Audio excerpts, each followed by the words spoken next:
Carl Jung ishte psikologu që zbarkoi në thellësitë e shpirtit njerëzor.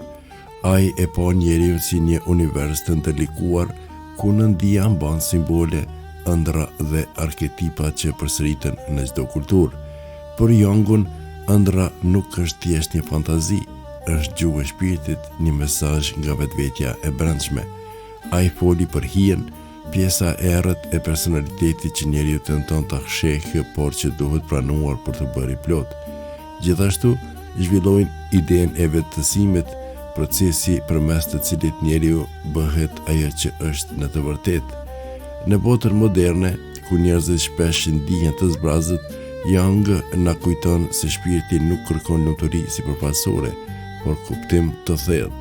Ai e quajti këtë kërkim udhëtimin e heroit të brendshëm, udhëtim që nis me ndjenjen e humbjes, por përfundon me gjetjen e vetes. Lexoi Hysni Baliu.